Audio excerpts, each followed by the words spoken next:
안녕하세요. 저는 내일 모레면 70세가 되는 사람입니다. 여러분은 환장했다라는 말을 들으면 어떤 생각이 드세요? 미쳐서 정신을 못 차리게 되는 것이라는 걸 환장했다고 표현하죠. 어릴 적에는 돈에 미쳐 있었습니다. 돈에 대한 집착은 결혼을 하고 큰딸을 낳은 이후부터 시작되었습니다. 남편이 없고 전화도 없는 집의 자식이었고 결혼했을 때는 정말 아무것도 없었어요. 무지하게 아이를 낳았는데 돈이 없어서 무시당하는 일이 많았죠. 월세를 낼 수 없어서 집에서 쫓기기도 했고 배가 아파도 돈이 없어 쫄쫄하게 지내야 했습니다. 노력한 결과 가게를 열게 될 수 있었습니다. 처음에는 부모가 할 수 있는 것이 없어 힘든 상황이었지만 노점상을 하게 된 후에는 점점 돈에 관심을 갖게 되었습니다. 처음에는 귀걸이나 머리핀과 같은 장신구를 팔았는데 학생들이 예쁘다고 해서 잘 팔리게 되었습니다. 그리고 100% 현금으로 장사를 하면서 그 재미에 푹 빠졌죠. 그 결과 잘 팔려서 가게를 열 수 있게 되었습니다. 후론 진짜 잘 돼서 발을 넓히게 되어서 값비싼 외국 물건도 수입해오고 연예인 협찬도 받았어요. 돈이 돈을 번다는 말이 무슨 말인지 이해하게 됐어요. 집도 사고 땅도 샀는데 나중에는 땅값도 크게 올라서 말 그대로 땅 부자가 됐습니다. 그때 우리는 네 식구들이 함께 있었어요. 딸 아래에 아들 하나를 더 낳았거든요. 돈이 있어서 애들을 키우는 게 훨씬 쉬워졌어요. 애들을 돌보는 분도 고용하고 큰딸은 일찍부터 영어와 수영을 배우게 했지만 제가 애들과 함께 있는 시간을 채우지 못한 게 아쉬웠어요. 그냥 돈 문제만 생각했던 것 같아요. 애들이 학교에 다니게 되면서 제 사업은요. 크게 확장했어요. 전속 디자이너도 있었고 제 공장도 있었거든요. 성공한 사업가로서 신문과 잡지에도 소개되었어요. 하지만 엄마의 역할은 거의 못했고 살아왔어요. 항상 일이 먼저였거든요. 아이들도 커서 이해해 줄 거라고 생각했지만 그건 큰 착각이었어요. 큰딸은 특히 사춘기가 심했어요. 겨우 시간을 내어 집에 가면 다른 사람에게 가시를 세웠어요. 나만 보면 화를 내고 반항했어요. 내가 누구를 위해 이렇게 일하는데 괜찮은 생각부터 들었어요. 엄마는 돈이 최고라고 생각하고 자식도 뒷전이라서 괜찮았어요. 그저 돈이 서너 개 오늘 담임 선생님과의 상담하는 날이라고 깜빡했어요. 왜 전화도 안 받는지를 말이죠. 회의 때문에 전화를 받지 못했어요. 근데 그렇긴 하겠지. 왜 이렇게 화를 내요? 멋진 집에서 이쁜 방에 부러워하지 않고 다 제공하는데 무슨 문제겠어요? 내가 누구를 위해 돈을 벌어요? 돈은 좋아하는데 내 핑계는 왜 되는데 이러려면 날 왜 낳는지 누가 낳았니 물어. 이 대답 없이 단선을 맞춰 너 아기였을 때 돈 없어서 분유도 못 사줄 뻔했어. 돈 없으면 어떻게 되는 건 알아. 그만 좀 해요. 옛날 이야기를 해도 이해해 달라고 하는 건 정말 싫어. 달은 15살 중학교 2학년이었고 저는 딸과의 갈등을 견디기 힘들었어요. 나중에 애를 피하기만 했던 것 같은데 그해 초가을 저는 일이 많아 야근을 하고 있었어요. 며칠 후에 사무실이 해외로 나가기 전에 샘플을 만들어야 했거든요. 남편도 저와 같이 회사에 있었고 늦은 밤에 딸 선아가 전화를 걸어왔어요. 머리가 아프다며 집에 올 수 없냐고 했거든요. 어릴 적부터 딸을 키워온 아주머니와 함께 계신데도 딸은 고집을 부렸습니다. 꼭 엄마가 왔으면 좋겠다고 하더라고요. 저는 딸이 억지를 부린다고 생각했어요. 아이 머리가 아프면 두통약을 먹고 자면 되는데 꼭 엄마가 가야 해 라며 말했어요. 오늘의 엄마는 야근하고 늦어질 거야 라고 했잖아. 이럴 때 어린애처럼 떼지지 말고 자주 자. 제가 못 가면 남편이라도 보내야 하는데 그때 일에 온전히 정신이 팔려 있었죠. 그날 결국 회사에서 밤을 새웠어요. 새벽이 돼서야 집에 갈 수 있었고 너무 찝찝해서 샤워하고 방으로 갔습니다. 선화야, 엄마 왔어? 괜찮아. 그러나 딸의 얼굴이 너무나 창백했어요. 믿을 수 없었지만 딸의 온몸은 차갑게 식어 있었습니다. 선아야, 어머. 왜 이래 선아야. 일어나 봐, 눈 좀 떠봐. 선아야, 평소 잡기가 밝은 딸은 제가 아무리 이름을 불러도 눈에 뜨지 않았어요. 전 미친 듯이 딸을 붙잡고 흔들었습니다. 그러나 소용없었어요. 간밤에 딸은 세상을 떠난 거였습니다.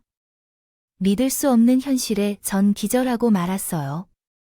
그렇게 딸은 허망하게 제 곁에 떠나고 말았죠. 영원히 돌아오지 못할 곳으로요. 그날 밤 제 딸은 다른 날과 다르게 머리가 아파졌고 누구보다 엄마가 필요했는데 외면당한 거였어요. 제가 집에 왔더라면, 응급실에 데려갔더라면 어떻게 됐을까? 우리 선아는 지금 살아있지 않았을까? 가슴이 찢어지듯 온몸이 불에 타는 것만 같았습니다. 돈이 뭐라고 하나밖에 없는 딸을 그렇게 외롭게 보낸 건지 제 자신이 너무 싫고 혐오스러웠어요. 나의 장례식에 대한 기억이 거의 없어요. 거의 혼미하기만 한 채 통곡하다가 기절을 반복했었죠. 딸을 그렇게 보낸 뒤 집에서는 한순간도 안 있을 수가 없었어요. 전 깊은 산속으로 숨어버렸습니다. 친정의 오빠의 산정에 들어가 죄인처럼 살았어요. 갑자기 눈을 잃은 제 아들 대선이는 그렇게 엄마와 작별을 하게 되었습니다. 그런데 어쩔 수 없었어요. 전 이미 온전한 정신이 아니었기 때문에 떨어져 사는 결정을 내렸습니다. 남편은 저를 이해하고 보내주셨어요. 대선이는 걱정 마세요. 난 잘 돌볼 테니까. 그런데 여보, 부탁 한 가지만 해도 될까요? 제발 나쁜 생각은 다시 하지 말아주세요. 그건 선아도 바라는 거 아니겠어요? 당신에겐 아들 대선이가 있으니까요. 혼자가 아니라고 대선이 생각하건대라도 어떻게든 이겨내야 해요. 무슨 말인지 알아들었어요. 제대로 대답도 못하고 집을 떠난 적이 있어요.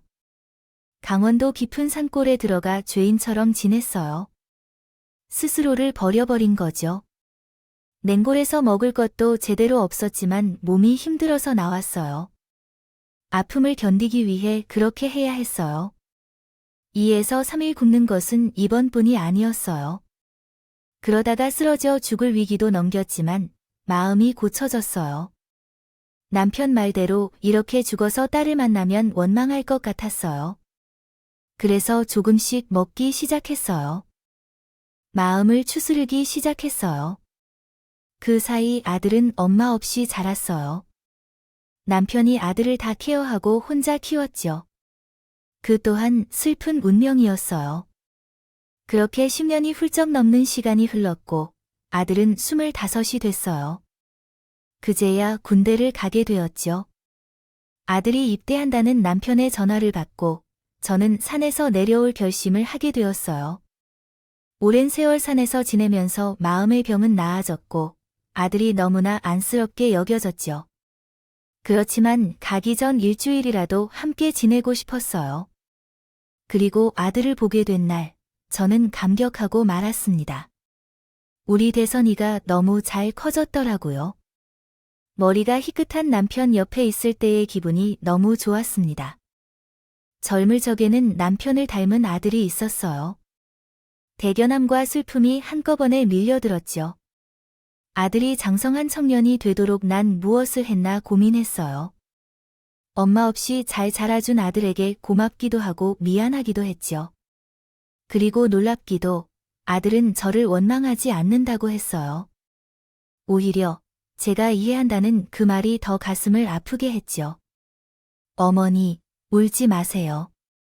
좋은 일이 생길 거예요. 그리고 소개해드릴 사람이 있어요. 누구세요? 친구의 여자친구요. 대선이 뒤에서 너무 예쁜 아가씨가 나오더니 공손하게 인사를 하더라고요. 제가 너무 당황해 아무 말도 못했어요. 그 아가씨가 우리 대선이 여자친구였군요. 그 아가씨의 이름은 초연이라고 했는데 그 아가씨는 수줍게 웃었고 남편도 흐뭇하게 보고 있었어요. 여보, 긴장 푸세요. 왜 그렇게 긴장하시나요? 전 너무 당황해서 식은땀까지 흘리고 있었어요. 초연이라는 소녀가 저에게 손수건을 주더라고요.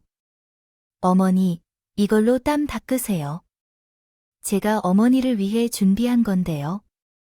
자수도 제가 직접 놓은 거예요. 아이고, 정말로 곱게 하시네요. 정말 고마워요. 아들까지 여자친구를 소개받고 정신없는 일주일이 흘렀어요. 아들이 입대하는 달 그날, 전 눈물을 흘렸어요. 참았습니다. 엄마라고 많은 시간을 함께하지도 못했는데 군대에 가는 날까지 눈물을 보여주기 싫었어요. 대선이도 그런 엄마의 마음을 아는지 신고 누워서 입대를 하게 되었습니다. 그리고 시간이 흘러 초연이는 저의 며느리가 되었어요. 아들이 군대에 있는 동안 저는 교회와 함께 많은 시간을 보냈습니다. 아들 면회도 같이 가고 둘이 여행도 갔죠. 초연이는 지방에 살다가 학교 근처에서 자취를 하다가 서울에서 일을 시작했어요. 그와 함께 아들이 제대할 때까지 기다리더라고요. 초연이와 함께 있으면 제 마음도 편히 된다고요. 밝았죠. 심성이 곱고 배려심도 많은 아이였어요. 추혈에 우린 가까운 바닷가에 놀러 갔어요. 바람도 시원하고 바다도 예쁘고 기분이 좋더라고요. 한편으로는 초연이한테 미안한 마음도 들었습니다. 이렇게 좋은 날 애인이랑 데이트도 하고 싶고 친구들도 만나고 싶지 않을까 그런 생각이 들었죠. 조연아, 나한테 너무 신경 쓰지 않아도 돼. 이제 서울 생활에 적응도 했어. 답답하면 대신 아빠랑 등산을 해도 될 것이고 너도 이렇게 좋은 날 친구들이랑 놀러 가는 게 더 좋지 않아? 밥을 먹는데 나한테까지 이렇게 시간을 쓰면 되겠어요. 어머니가 그렇게 말씀하시면서 오셨어요. 저는 사실 어머니와 일찍 헤어졌어요. 중학교에 입학할 때 돌아가셨거든요. 그래서 어머니랑 함께 보낸 시간이 정말 소중해요. 대선이가 저녁에도 계속해서 어머니와 데이트하고 싶어요. 정말로요. 어머니와 그렇게 일찍 헤어져서 너무 놀랐어요. 교통사고로 어머니를 잃고 초연이는 아빠와 여동생과 함께 사는군요. 서울로 대학에 오는 결심을 하는 것도 크게 어려웠다고 했어요. 여동생이 초연이를 못 두려고 하면서 대학 등록을 포기할 뻔했다는 이야기도 들었죠. 그러면서 동생은 지금 몇 살이야? 대학 다녔어? 동생은 고등학교를 졸업하고 공무원 시험 준비하고 있다고 합니다. 도청을 다녀왔어요. 나보다 더 약보잔졌어요. 돈도 많이 모았고요. 아버지도 건강하게 잘 지내시며 지금은 많이 걱정하지 않아요. 나도 모르게 초연이 손을 잡아주게 되었어요. 가슴이 아팠어요.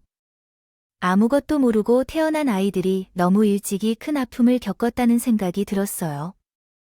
동시에 이 세상을 떠난 우리 딸 선아도 떠올랐고 그 사건으로 인해 엄마와 작별한 우리 아들 대선이도 생각났어요.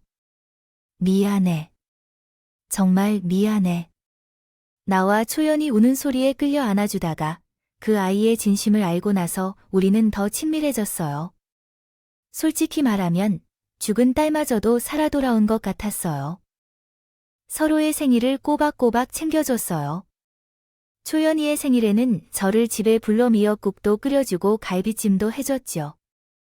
시간이 흘러 아들은 제대를 했고 그 뒤 우리는 결혼을 하게 되었어요. 대선이는 대학을 졸업하고 군대에 갔으며 돌아오자마자 취업 준비를 해서 회사에 입사했어요. 대선이가 취업을 하자 바로 결혼 얘기가 나왔어요. 일사천리로 상견례를 하고 결혼식 날짜까지 잡았습니다. 우리 부부는 아들 내외에게 집을 사주려고 했어요. 그러나 뜻밖의 이야기를 듣게 되었어요. 아들 며느리가 함께 살자고 하는 것입니다. 거였어요. 남편과 저는 진심으로 놀랐습니다. 아이 누구 생각이냐, 같이 살다니. 신우는 오붓하게 둘이 보내야지. 초연아, 혹시 대선이가 그러자고 했디? 솔직히 말해봐. 우리는 당연히 따로 사는 줄 알았고 집도 사주려고 했고 괜히 무리하지 않아도 돼요. 아니에요, 어머니. 우리 둘이 같이 생각한 거예요. 대선이도 신입사원이라 정신 없을 거고, 저도 회사 일 바빠서 도움이 조금 필요해요. 저희들 결혼 생활 자리 잡을 때까지만 같이 살면 안 돼요. 이게 염치 없지만 어머님 해주신 밥도 더 먹고 싶고요. 결국 아들 내외는 저희와 함께 살게 됐습니다. 한 2년 동안은 우리 집에서 함께 생활했어요. 32평이지만 아들 방만 생각하면 5평 남짓한 크기였는데도 서로 불평하지 않았어요. 오히려 우리는 서로 편하게 지낼까봐 조심스럽게 행동하는 모습이었죠. 그런데 더 애틋해지고 서로 가까워지는 것 같았어요. 아들 가정은 우리 부부가 편안히 지낸다고 해요. 2년 뒤 양자는 새 집으로 이사하게 되었어요. 우리가 모은 돈과 양자가 모은 돈을 합쳐서 깨끗한 동네의 아파트로 이사하게 됐어요. 그때 며느리는 임신하게 돼서 기쁨이 2배였어요. 놀러갈 때 아기 방이 너무 예뻐서 배부른 이불을 덮은 며느리도 너무 품격 있게 느껴졌어요. 며느리가 좋아하는 물김치와 반찬을 쉴 새 없이 만들어 날렸습니다. 며느리는 모두의 축복 속에서 풍성하게 살고 자신과 닮은 딸을 낳았습니다. 손녀딸 로아는 태어나자마자 어른들의 사랑을 한 몸에 받았습니다. 로아는 6살이 될 때까지 웃음과 행복 속에서 성장했고, 그때 아버지가 베트남으로 해외 파견을 떠나야 했어요. 이 해외 파견은 1년 동안 진행되었지만 마음 한구석이 서운한 느낌을 주었어요. 또한 로아가 아버지를 많이 좋아하는 시기에 이어서 걱정도 컸습니다. 그러나 아버지는 가족이 있기에 안심하며 승진을 위한 필연적인 결정을 내리게 된 거예요. 그런데 아들이 파견을 나가자마자 뜻밖의 얘기를 듣게 되었어요. 며느리가 로아를 우리에게 봐달라고 부탁을 해왔던 것이었습니다. 그동안 우리와 가깝게 지내왔기 때문에 전 대수롭지 않게 여겼어요. 그러나 며느리가 하는 얘기가 심상치 않았죠. 어머니, 사실은 제가 우울증으로 진단을 받았어요. 계속해서 몸이 가라앉고 아무것도 하고 싶지 않고 잠이 오고 집 상태도 엉망인 채로 생활이 제대로 안 되고 있어요. 어머니가 잠시 동안 로아를 돌봐주시면 건강을 회복하고 싶어요. 양해해 주셨으면 좋겠어요. 아이고, 그랬구나. 우리는 전혀 몰랐네요. 그동안 혼자서 고생을 많이 했겠죠. 아이고, 정말로. 로아, 우리가 돌아볼 테니까 걱정 마세요. 몸 회복에만 집중해야 해요. 건강이 최우선 중요하니까요. 하나밖에 없는 착한 며느리를 위해서는 이 정도는 된다고 생각해요. 전적으로 며느리의 의견을 따랐고 별로 마음이 거슬리는 바람도 없었어요. 기꺼이 며느리의 요구에 부응했죠. 그뿐이었습니다. 하나뿐인 며느리의 우울증이 완전히 나아지기를 바랐었어요. 그러나 조금 이상했어요. 며느리가 아이를 맡기고는 한 번도 찾아오지 않았어요. 한 달이나 한 보름이 지나도 며느리는 집으로 돌아오지 않았어요. 시어머니와 시아버지는 괜찮게 여겼지만 문제는 로아였어요. 엄마 보고 싶다고 하면서요. 울고 밥도 안 먹는 날이 이어졌어요. 저는 애가 탔고 손녀를 보는 것만으로도 힘이 들었어요. 가끔 베트남에 사는 대선이에게 연락을 받아도 솔직하게 얘기할 수 없었어요. 루아는 자기 집에 오면서 기뻐하곤 했지만 문제는 며느리가 문을 열어주지 않는 거였어요. 이런 일이 여러 번 반복되니까 저의 마음은 깊이 상처받았습니다. 않는다는 생각이 들었어요. 이상하다 싶었죠. 분명 무슨 일이 있는 게 분명했어요. 남편도 걱정이 많았죠. 그래서 어느 날 밤에는 저 혼자 며느리가 사는 아파트에 갔어요. 집에 불이 켜져 있더라고요. 저는 일단 문자를 보냈죠. 손녀딸 없이 저만 왔다고 얘기하자고 문자를 했지만 역시 돌아오는 대답은 없었어요. 속이 까맣게 터서 아파트 앞을 서성이고 있는데 그 동네에서는 아줌마들이 한꺼번에 귀가하는 게 보였죠. 그리고 그들이 하는 얘기에 심장이 철렁 내려앉았어요. 자기 그 801호 여자 얘기 들었어. 801호는 아들네외의 집이었죠. 저는 길을 걷는 척하며 그들 뒤를 따라가며 숨을 죽여 얘기를 마저 들었어요. 그 집 여자는 애도 있으면서 그렇게 외간 남자를 대든다며 내 날도 어리던데 참 대단해. 남편이 해외에 나간 사이에 그런 거라던데 사람들 눈이 무섭지도 않나. 저번에는 어떤 남자 뒷모습을 앞에서 들어가던데 숨도 쉴 수 없었습니다. 상상도 못한 일이었어요. 아줌마들의 듣기 괴로운 얘기 소리를 듣는 것만으로도 전 심장이 벌벌 떨렸습니다. 오늘은 무슨 일이 있어도 며느리 얼굴을 보고 얘기를 해봐야 될 것 같았어요. 전 밤을 새기 위한 각오로 아파트 앞에서 기다렸습니다. 계속 연락을 해봤지만 절 피하는 빌미만 줄 것 같아서요. 전화나 문자를 하지 않았어요. 그리고 며느리가 밖으로 나왔을 때 우연히 마주치는 것만을 바랐습니다. 그리고 밤 11시가 지났을 때예요. 공동 현관이 열리고 며느리가 쓰레기 봉투를 들고 나오는 것을 보았어요. 전 아무 뒤에 숨어 있다가 며느리가 완전히 나왔을 때 달려나갔어요. 초연아, 루아 엄마야.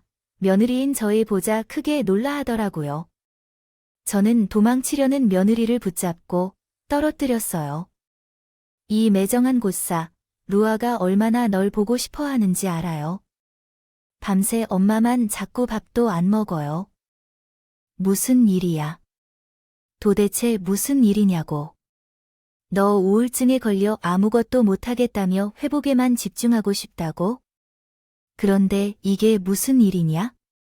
동네 아줌마들이 하는 얘기가 도대체 무슨 소리야? 왜 이러세요? 갑자기 찾아오시면 어떻게 해요? 내가 입에 담기도 힘든 얘기를 들었어. 너 정말 그런 거니? 바람 피는 거냐고? 동네 아줌마들이 그러는데 외간 남자를 집에 들인다는 얘기가 사실이야? 젊은 남자 등이 우리 집에 들어간다며? 아니지, 아줌마들이 잘못 알고 오해한 거야. 저는 당연히 아닐 거라는 대답이 나오기만을 기다렸어요. 느릿느릿이나 얘기를 듣고 얼굴이 급격히 어둡게 되었죠. 그러나 돌아온 대답은 저를 무너뜨리게 만들었어요. 맞아요. 다 사실이에요. 뭐라고, 사실이야? 너 미쳤니? 미쳤어? 며느리는 변명조차 하지 않았고 전 그 자리에 주저앉고 말았습니다. 흐릿한 의식 속에 손녀딸과 아들의 모습이 떠올랐어요.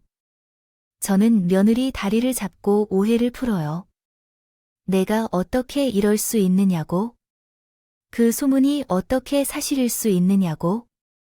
내가 잘못 들은 거 아니냐며 매달렸지만 며느리는 차가워서 냉정하기만 했습니다. 가라고. 다신 찾아오지 말라는 말만 하더라고요. 어떻게 집에 돌아왔는지 기억도 나지 않아요. 저는 밥도 물도 목구멍에 넘길 수 없었어요. 얼마 지나지 않아 베트남에 있는 아들로부터 연락이 왔어요. 술에 취해 목소리가 더러웠고 아들은 꼬인 혀로 이혼 얘기를 꺼내더라고요. 며느리와 이혼을 해야겠다며 이제 돌이킬 수 없다고 했는데 손녀인 로아를 키워줄 수 있느냐고 물었어요. 가슴이 찢어지는 듯 했어요. 전 아들에게 로아 걱정은 하지 말라며 살아가다 보면 별일이 다 있지만 그것도 시간이 지나면 잊혀진다 고 달랐어요.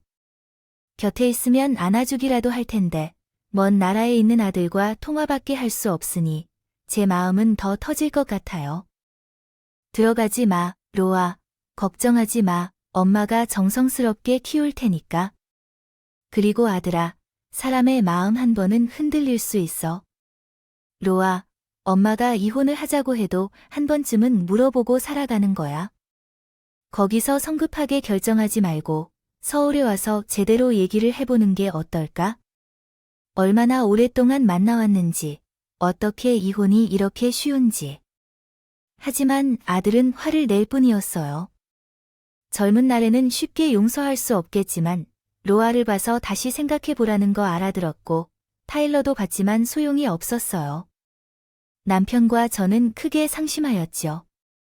결국 아들과 며느리는 이혼 서류 하나로 결정되었습니다. 그가 대결한다. 그들 둘은 조용한 합에 이혼을 했다. 며느리는 재산 분할을 바라지 않는다고 말했다. 그러나 갑자기 떠났다. 이혼이 그토록 청결하고 조용할 줄은 상상하지 못했다. 배신감까지도 느꼈다. 아들은 아내를 결코 용서할 수 없다고 말했고, 변명 없이 이혼을 요구한 며느리도 너무 빈틈이 있었다. 딸을 포기하는 것도 너무도 쉽게 생각했던 며느리는 아이 양육 및 보호권 문제에 대한 분쟁 없이 이혼을 선택했다. 소녀는 엄마를 계속 때리다가 점점 소리를 줄이다가 포기한 것일까? 제 가슴에는 안타까운 느낌이 들었다. 며느리가 떠난 집을 정리하는 것도 제 몫이었습니다. 아들은 그 집에 발도 들여놓기 싫다고 하더라고요. 어쩔 수 없어요. 제가 아들이 살던 집에 갔습니다. 약봉지가 그렇게 많을 순 없었어요. 실제로 며느리는 우울증이 심한 것 같았어요. 아들도 로아 엄마가 우울증까지 거짓말로 꾸며낸 건 아니라고 했어요. 꽤 오래전부터 우울증을 알고 있어서 자기도 잘 안다고 했었고요. 휴지통에도 약봉지가 많았습니다. 집을 치우다가 주저앉아 엉엉 울었습니다. 아들이 입대하는 날, 처음 며느리를 만난 날부터 지금까지 일들이 주먹구구름처럼 스쳐갔어요. 둘 사이에 왜 이렇게 된 건지 가슴이 아렸어요. 로아 방에서 물건을 들고 나오는데 눈물이 아프고 가렵습니다. 엄마의 사랑을 가득 받고 자란 소녀딸에게 이 상황을 어떻게 설명해야 할지 당황스럽던데요. 그런데 루아는 어느 순간부터 엄마를 전혀 찾지 않았어요. 제가 엄마를 보고 싶어 하는 것을 물었을 때 엄마가 긴 여행을 떠났다고 하니 놀랐습니다. 누가 말해줬냐고 물으니 아빠가 그랬대요. 소녀는 엄마가 아프다 해서 병고추로 멀리 간다고 하더라고요. 로아는 작은 손으로 제 눈물까지 닦아주었어요. 손녀딸은 어느새 이렇게나 자랐더군요. 그날 밤 남편과 나는 새로운 약속을 했어요. 죽는 날까지 모든 것을 바칠 것이며 손녀를 바르게 키우겠다고 약속했어요. 아들은 우리와 함께 살긴 했지만 마치 정신없이 일만 했어요. 그 혼인의 아픔을 잊기 위해 그것이 우리의 목표인 것을 이미 알고 있었죠. 세월이 흘러 손녀로 아이를 낳은 로아는 초등학교에 입학했어요. 그때까지 모든 아픔을 잊고 살자고 몇 번이나 다짐했는지 기억조차 나지 않아요. 며느리에 대한 기억은 완전히 잊으려고 많은 노력을 했었죠. 그러나 그 해설날 이상한 일이 벌어졌어요. 아침 일찍 떡국을 먹고 남편과 아들이 계실 어르신들에게 인사를 하러 나갔고 저는 혼자 주방을 정리하고 있었어요. 현관 벨소리가 울렸을 때 오는 사람이 없는데 이상했어요. 뉴소세요? 라고 했다가 들려온 목소리에 전 정말 기절할 뻔했습니다. 글쎄, 이혼하고 자취를 감췄던 며느리가 문 밖에 떡하니 서 있는 거였어요. 거의 2년 만에 나타난 며느리는 한복까지 곱게 차려입고 있었죠. 내가 지금 꿈을 꾸나? 이게 어떻게 된 일이야? 너, 초연이 맞니? 라고 했더니 그것이 맞다고 대답을 했습니다. 말하면서도 제 볼을 몇 번이나 꼬집은 건 몰라요. 며느리는 말없이 고갱이만 끄덕였죠. 아이고, 이게 어쩐 일이야? 무슨 일로 찾아왔어? 전 너무 놀랐지만 더 내색하지는 않았어요. 제 반응이 다시 돌아간다고 할까봐 침착한 척 했습니다. 들어와. 일단 들어와. 대선이랑 로아는 큰 집의 주인 댁을 방문하러 갔어. 점심을 먹고 돌아올 거야. 며느리는 순순히 나를 따라 들어왔어요. 차를 내겠다고 했더니 얼른 주방에 들어갔죠. 손이 덜덜 떨리면서 아무것도 할 수가 없어요. 그러던 중 며느리가 함께 들어왔어. 며느리는 말없이 제 대신 주방을 정리하고 차를 끓였어요. 제가 떨고 있는 것을 며느리 눈에도 보인 것 같아요. 차를 끓여 제 앞에 놓더니 며느리가 말했어요. 얼굴에서부터 뭔가 심상치 않은 표정이어서 나도 모르게 긴장이 더해졌어요. 드릴 말씀이 있어요. 이제야 보니 이야기할 수 있겠어요. 그래서 며느리가 갑자기 한복 치마를 무릎 위까지 젖히더니 저는 기겁을 하며 나자빠지게 되었어요. 며느리의 양쪽 다리가 같지 않았습니다. 오른쪽 다리는 위치가 다르게 되었어요. 며느리는 한복 치마를 입고 위치를 한 달 숨겨왔던 것이었어요. 이게 어떻게 된 일인지, 다리가 왜 이런 상태인지, 조현아, 그동안 어떤 일이 있었는지 말해봐. 처음부터 끝까지 빠짐없이. 알아낸 사실로 인해 나는 가슴을 쥐고 통곡할 수밖에 없었습니다.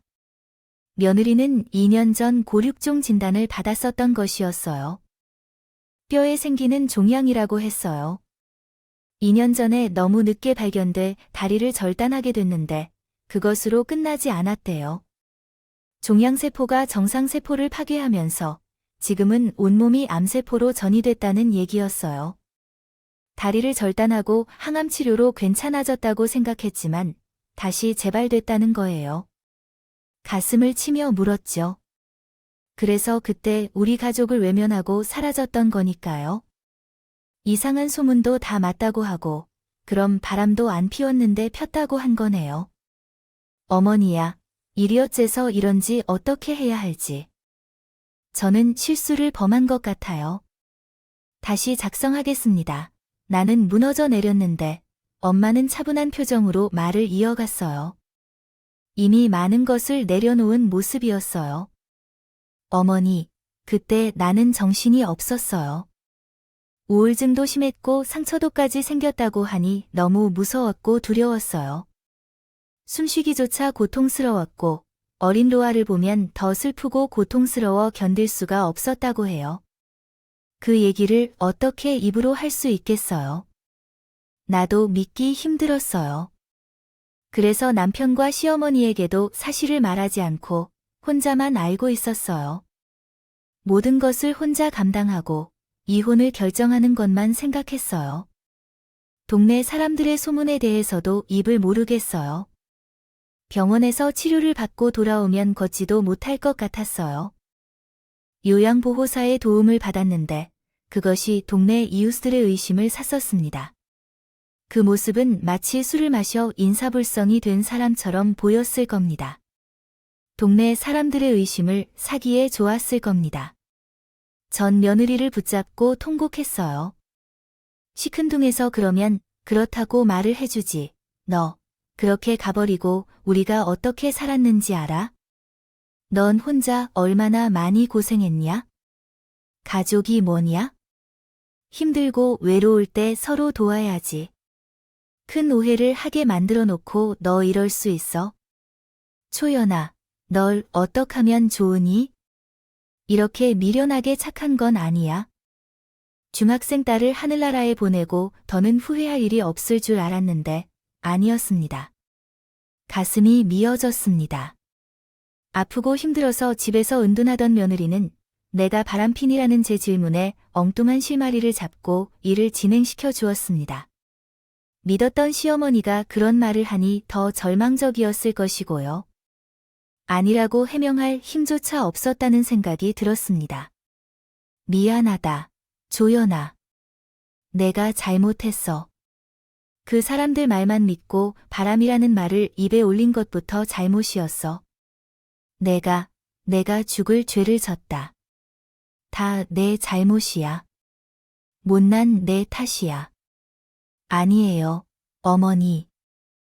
그때 저는 어떻게 했는지 기억하시겠죠? 저는 아무런 변명도 하지 않고 사실이라고 했어요. 제가 비겁하고 무기력했어요. 그때 전 정말 힘들었고 모든 것을 포기하고 떠나고 싶었어요. 로아를 봐도 힘들었고 남편을 생각해도 마음이 무거웠어요. 저는 스스로 가시밭길을 선택한 거예요. 그래서 어머니, 자책하지 마세요 할 때 며느리의 고백은 그게 끝이 아니었습니다. 지금 와서 모든 것을 밝히는 이유가 바로 있었어요. 어머니, 제가 이렇게 찾아온 이유가 이게 마지막 인사일 것 같아요. 제가 앞으로 얼마 못 살 거라고 해요. 길어봐야 1년, 그것도 잘 버틸 경우에만 가능하다고 해요. 저는 시한부전증이 맞다는 판정을 받고 나니 어머니를 많이 생각했어요. 그래서 죽더라도 어머니를 꼭 한 번 뵙고 싶었어요. 아니, 무슨 소리야. 초연아, 그런 법은 없어. 그 병원은 어디야? 같이 가자. 아, 지금 나서자고. 1년밖에 못 산다니. 지금까지 이렇게 잘 버텨왔는데. 그게 무슨 소리야. 난 인정 못해. 우리 다른 병원도 알아보자. 명이라는 사람들 싹 찾아서 살려달라고. 빠질 가랑이라도 붙잡아보자. 너 그렇게 가면 우리는 어떻게 하니? 남편은 또 어쩌고. 하늘이 어떻게 이렇게 무심할 수가 있어? 착한 내가 무슨 죄가 있다고? 차라리 날 데려가지. 저는 며느리를 붙잡고 가슴을 누르셔야 됩니다. 내리쳤습니다. 새빨갛게 피멍이 들어도 상관없었어요. 비통함에 가슴이 터져나갈 것만 같았습니다. 제 딸과 초연이가 일찍 세상을 떠나는 것이 모두 제 탓인 것만 같아 너무 가슴이 아팠어요. 결국 이 사실을 아들과 남편도 알게 되었습니다. 아들은 회사도 그만두고 아내의 마지막을 지켰어요. 손녀딸도 병원에 있는 엄마를 자주 보러 갔고요. 며느리는 모든 것을 추월한 듯이 담담하게 지내다가 가족들이 지켜보는 가운데 세상을 떠났습니다. 우리 며느리가 눈을 감은 날은 초여름이었는데 유난히 밝고 화창했어요. 우리 며느리였던 이런 날씨를 정말 좋아했어요. 아직도 귓가에 생생하게 들려요. 언젠가 함께 나들이를 갔을 때 며느리가 저한테 이런 얘기를 한 적이 있었답니다. 가끔 어머니가 정말 우리 엄마 같아서 제가 대선과 헤어질 수 없다고 했어요. 어머니는 오래 봐야 하기 때문에 저 대선이 옆에 꼭 붙어 있을 거예요. 대선이 제대하면 결혼할 거라는 걸 아시나요? 제 어멜리는 결코 놓치지 않아요. 그랬던 아이는 지금은 누구보다도 더 멀리 제 곁을 떠났어요. 지금도 눈물로 하늘에 편지를 쓰고 있어요. 초연아, 너무 힘들게 살았지. 로아는 걱정 마. 우리가 잘 키울 거야. 그리고 너는 절대로 아니야. 너는 내 딸과 마찬가지였어. 이제 모두 잊고 하늘에서 편히 쉬거라. 착한 우리 며느리가 내게 맡긴 일을 다 마치고 나도 언젠가는 그 곳으로 갈 텐데. 만약 거기서 내 딸을 만난다면 둘이 잘 지내고 있는지 물어봐주고 기다리고 있어. 나의 선한 곁에는 우리 며느리 초연이도 함께 있을 거예요. 그 예쁜 아이들이 하늘나라에서 잘 지내기를 바랄 뿐입니다. 때때로 우리 아들은 아픈 며느리를 돌볼 수 없어서 쉽게 이혼을 결정하여 죄책감과 자책감에 힘들어하곤 해. 그럴 때마다 나는 말로 위로할 수 없겠어. 단지 아들의 등을 쓸어내리는 것뿐이에요. 아마 며느리도 그 이해할 거라 생각해. 그렇게 나는 며느리를 닮은 손녀딸 로아를 위해 오늘도 맛있는 저녁을 차릴 생각입니다. 제 이야기는 여기까지였습니다. 긴 이야기를 들어주셔서 감사합니다. 지금까지 커피앤톡이었습니다. 오늘도 끝까지 함께 해주셔서 감사하고요. 다음 영상에서 또 찾아뵙겠습니다.